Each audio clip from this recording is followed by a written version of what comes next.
Eh bien, bonjour, bonsoir, salut à toutes et à tous, ici Riger, on se retrouve aujourd'hui pour les reviews de Skyward vers les étoiles, Skyward tome 1 vers les étoiles de Brandon Sanderson, donc on va lire le premier chapitre et on va en faire une critique.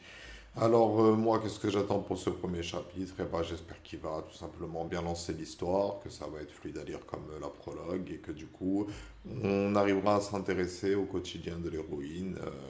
En espérant que ce soit pas trop ennuyeux, pas trop à l'eau de rose et que ce soit pas trop kitsch, que ce soit pas trop aussi simple, que ce soit original. Moi, je m'attends à de l'originalité, j'aime les œuvres originales. Et donc, du coup, voilà, donc c'est parti pour la lecture du chapitre 1. Je reviens tout de suite après et on va en faire une analyse. Et me voilà de retour, donc c'est parti pour la review de ce premier chapitre de Skyward. Alors moi j'ai bien aimé, pour être honnête, ouais, c'était cool à lire. Au début j'étais un peu perplexe, j'étais là, bah, ok, donc ça commence cash avec les crêpes, d'accord, elle est déjà en train de se fight, et en fait non, c'était juste une chasse au rat. Bien aimé la manière dont ça a été écrit et la manière dont le livre te projette des images à l'esprit. Et du coup, ouais, c'était super sympa, super intéressant à lire, même si j'ai noté, je crois, il y a une erreur quand c'est au niveau du tuyau, ça, je crois qu'il y a une erreur de traduction. Il y a écrit un truc du style le purifier et permettait de. Le purifier permettait. Je pense que c'est ça ce qui aurait dû être écrit, mais il y avait marqué le purifier et permettait de trucs.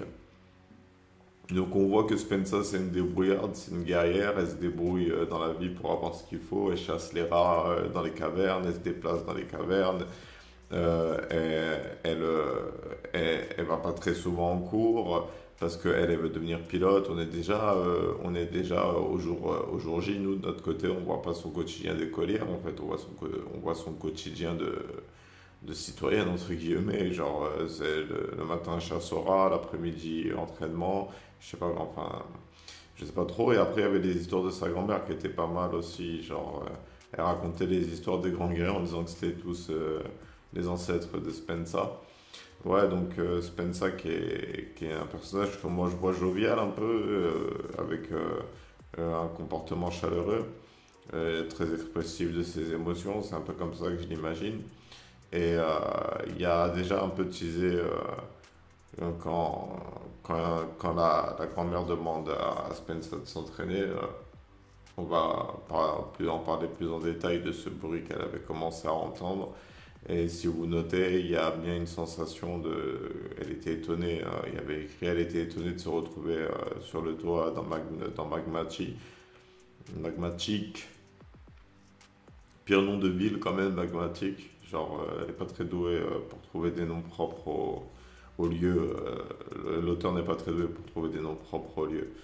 Brandon Sanderson, alors je vais vérifier si c'est un homme ou si c'est une femme, parce que maintenant je me pose la question. Donc l'auteur c'est un homme, c'est un trip intéressant. Je viens de voir que c'est un auteur qui a écrit beaucoup de livres.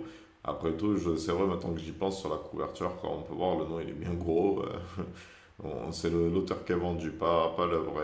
Et bah, du coup, ouais, franchement, il a un sacré style, un sacré coup de crayon. Moi, j'aime bien la manière dont l'histoire est racontée du point de vue des pensées de Spencer. Donc, on est dans la tête de Spencer, donc c'est cool. Et du coup, ouais, genre, non, c'était un bon chapitre, ça démarre bien l'histoire, mais par contre, moi j'aurais bien aimé voir un peu à quoi ça ressemble lorsqu'elle est en classe, alors j'espère qu'elle va y aller dans ce chapitre 2 là, quand sa mère elle est revenue et qu'elle lui a dit, oh, la petite là, qui est pas ici, là, t'es pas en cours là, merci pour les rats, mais casse-toi maintenant. Genre, maintenant, moi je suis bien curieux de voir un peu à quoi ressemblent ces journées en cours à Spencer, parce que, genre, en vérité, ça peut être intéressant. Elle dit que les gens sont bizarres et se moquent d'elle. Alors déjà, elle a été maltraitée par deux policiers. Genre, ils lui ont fouillé son sac en mode énervé parce que, vas-y, elle peut ramener des produits de contrebande, soi-disant. Et c'est intéressant de voir qu'elle est un peu en paria, voir si elle est vraiment paria du reste du monde. Voir si elle a réussi à se faire un collègue parce qu'elle parle qu'elle s'est entraînée avec un certain. J'ai oublié son nom.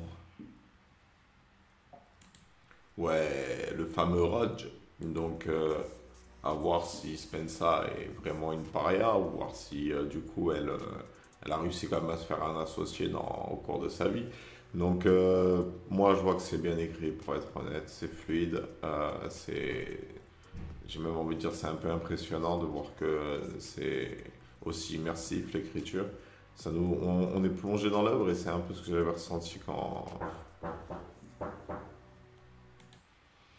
je pense que j'ai bien fait de proposer cette série, de réfléchir à Skyward de cette manière avec une série de reviews, parce que je pense qu'on va avoir le droit à tout un lore. Alors du coup, on va l'apprendre petit à petit. Je crois qu'il y a 4 tomes qui sont sortis. Enfin, il y en a 3 sortis sûrs et le quatrième, je crois, il a déjà été écrit. Parce que j'ai regardé là tout à l'heure, là, quand je suis parti vérifier sur Wikipédia qui c'était Sanderson. Genre, il y avait un quatrième livre écrit et je crois que c'était Skyward, je suis pas sûr. Mais du coup, hâte de lire la suite. Hâte de lire la suite. Alors moi, il n'y a pas grand-chose à dire et des hypothèses à faire sur ce premier chapitre, hein. Je pense qu'on va juste la voir aller à l'école. J'espère qu'on va la voir aller à l'école.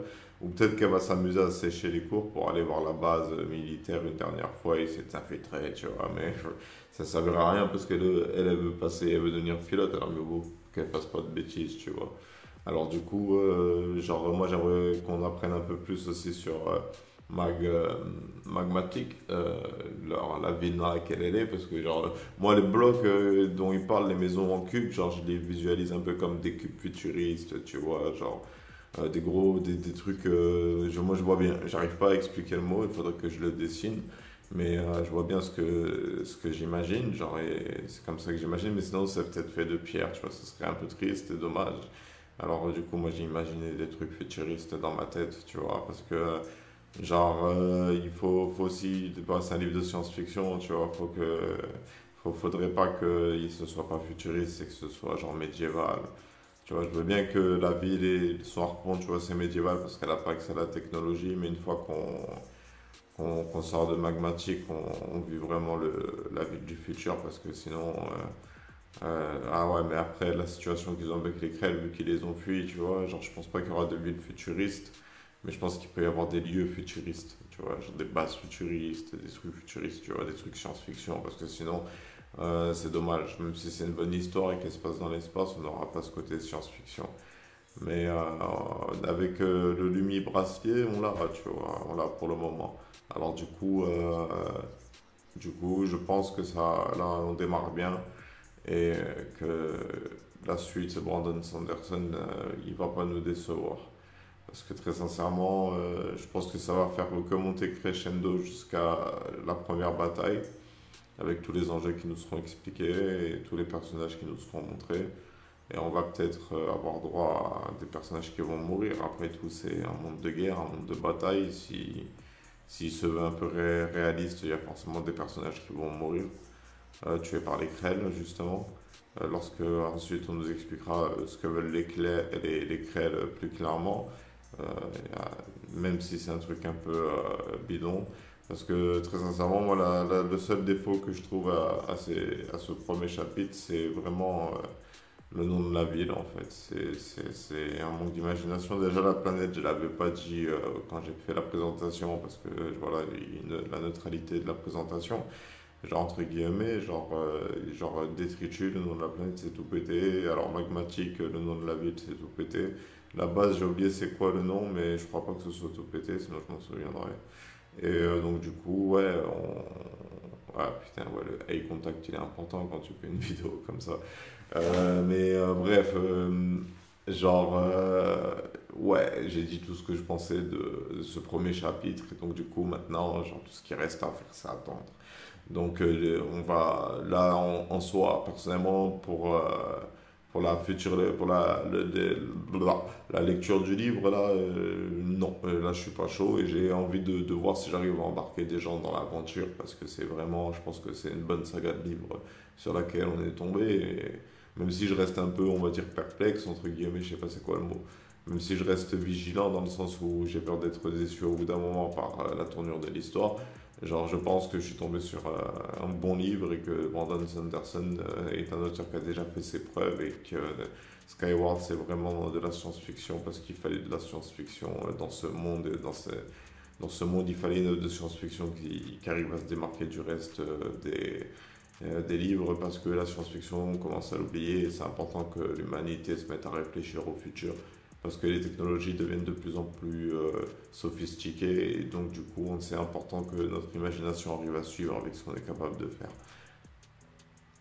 Qu'on puisse imaginer faire plus que ce qu'on sait déjà faire quoi qu'il arrive et pas qu'on se retrouve à stagner en termes de à stagner en termes d'imagination, d'évolution d'imagination. Il faut que notre imagination évolue avec nous. Donc du coup, c'est la fin de cette review, les gars. J'espère que cette vidéo vous aura plu. On va lire le chapitre 2 probablement avant le mois prochain parce que j'ai très envie de lire cette saga de livres, c'est ça que j'étais en train de dire. J'ai très envie de lire cette saga de livres. Et donc du coup, je pense que ce sera pour bientôt que je vais tout simplement vous proposer vraiment d'enchaîner les chapitres parce que ça commence à être cool, mais malheureusement mon cerveau il est en mode non, moi pas vouloir avoir de nouvelles informations. Alors du coup, genre, je ne peux pas enchaîner la lecture pour le moment. Et en plus de ça, j'ai lu avec un mal dedans, mais ça va, genre. Bref, sur ce, c'était Riger. Je vous remercie d'avoir suivi cette vidéo. J'espère que vous aura plu. Je vous souhaite une bonne journée, une bonne soirée, un bon après-midi. Et je vous dis à bientôt pour une prochaine vidéo. Faut que je trouve un signe meilleur que ça.